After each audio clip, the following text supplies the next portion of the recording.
Kien konkluż il-ftehim bejn Transport Malta u l-kumpanija Spanjola Autobuses Urbanos de Leon.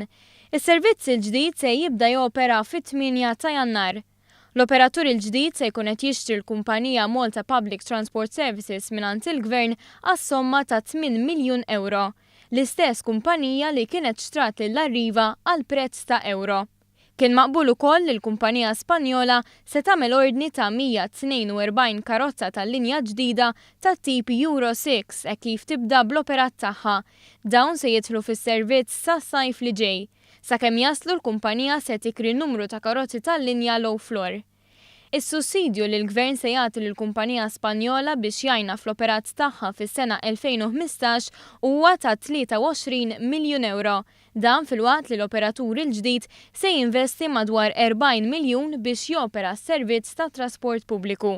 Kif kien imħabbar fil-jiem li għaddew, il-prezz tal-biljetti se jibqa' l-istess.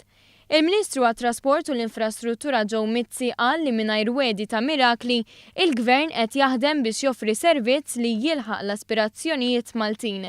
Fi stqarrija l-kumpanija Spanjola qalet li s-servizz il-ġdid se jġib miegħu rotot ġodda, kif ukoll żieda fix-xufiera tal-karozzi tal-linja. Id-direttur ta' Autobuses Urbanos de Leon, Filip Kozmen, qal li l-offerta tagħhom hija ffukata fuq titjib fl-esperjenza tal-klijenti permezz ta' flotta ġdida, sistemi fit-teknoloġija informatika u titjib fit-terminals. Il-kuntratt se jkun ippubblikat fil-jiem li ġejjin.